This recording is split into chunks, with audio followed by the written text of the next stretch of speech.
Kalau di aku sebenarnya belum FYP, aku nggak tahu juga ceritanya gimana. Tapi berdasarkan pengalaman, aku tuh pernah nanganin kasus kayak gini tuh sampai 3 kali.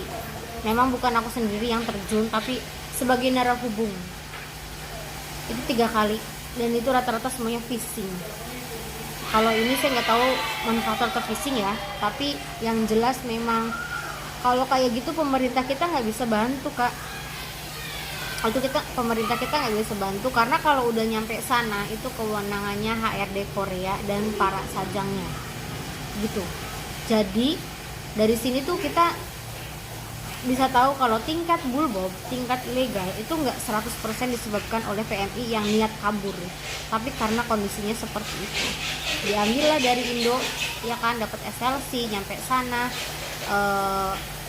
dijemput. Setelah dijemput ternyata ada berdalih alasan gimana, ya udah dilepasin.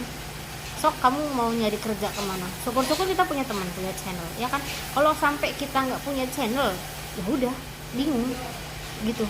Jadi buat yang proses LPK, hubungi LPK-nya kalau ada masalah kayak gini. Kalau misalkan mandiri, coba saya saranin cari temen, atau pokoknya kalau mandiri kan ibaratnya kita kan nggak terpaku ya. Silakan dari sekarang cari informasi. Itu salah. Saya nggak mengajukan diri, tapi memang beberapa banyak yang nanya ke saya, karena saya juga punya kenalan juga yang di Korea, jadi sedikit bisa membantu. Jadi kalau misalnya Kak, saya tiba-tiba begini Kak, tiba-tiba begitu, memang saya nggak bisa turun tangan sendiri, saya juga melalui teman-teman saya lagi, saya titipin gitu Kak. Jadi ya tadi kesimpulannya tuh pemerintah kita nggak bisa membantu karena si sajang itu bayar ke HRD, sistemnya kayak gitu untuk tenaga kerja ya. Dan kalau sudah sampai di tempat kerja suruh kerja, ya kan. Tapi kalau itu diturun di tengah jalan, bisa jadi karena nggak punya uang, atau karena apa, bisa jadi juga karena fisiknya. Kemungkinan diajakin ngobrol nggak nyambung, maksudnya fisik, bukan masalah fisik pure fisik ya, maksudnya kayak mungkin ada minus, atau dari segi bahasa nggak bisa kayak gitu. Jadi kita nggak bisa langsung dari kesimpulan masalahnya gimana, tapi kalau memang sudah ada kesimpulannya ya kita siasati lagi. Kalau opsinya gini, kalau misalnya kita pulang, sayang sama proses yang udah kita jalani, bener nggak? Tapi kalau misalnya kita bertahan, kita bingung kan mau menitipkan kemana itu. Jadi di situ pentingnya kita punya banyak channel, kita punya banyak kenalan. Kita tuh jangan nggak mau lah dikira sokra, enggak.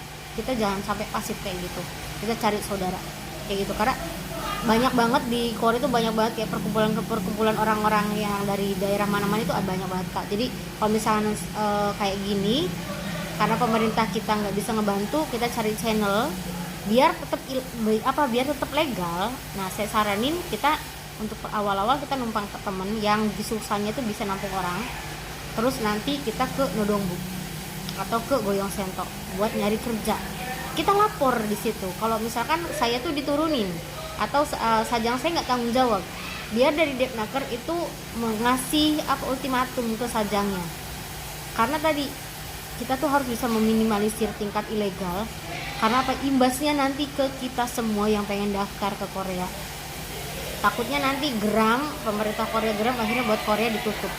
Itu sayang banget, karena menurut saya G2G itu dari mulai persyaratan itu nggak terlalu ribet, meskipun prosesnya lama. Tapi kenapa saya LPK saya ngambilnya cuma G2G Korea, karena itu yang bisa dilamar oleh lulusan SMP.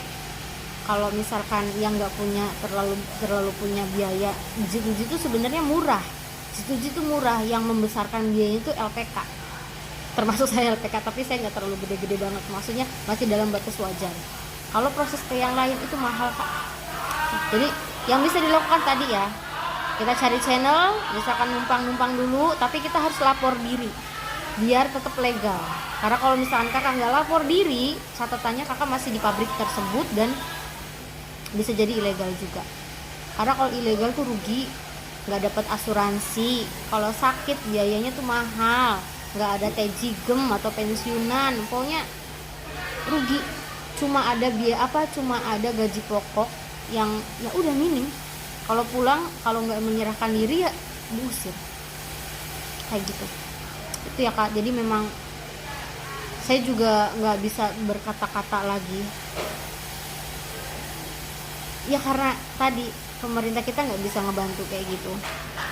Terus saya sarankan untuk yang lainnya tetap dalam prosedur, meskipun kita masuk ke LPK tapi jangan pure 100% informasi itu ngandelin dari LPK aja. Silakan cari informasi, silakan cari teman kayak gitu, biar nanti kalau misalkan amit-amit kejadian sampai Korea itu, sampai terjadi hal yang pahitnya kayak gini, kita tuh nggak bingung mau menitipkan ke siapa. Itu ya Kak. Ini pembahasannya ngalor ngidul nih, maaf banget. Belum Kakak ambil sendiri kesimpulannya gimana? Saya juga miris sih, miris banget.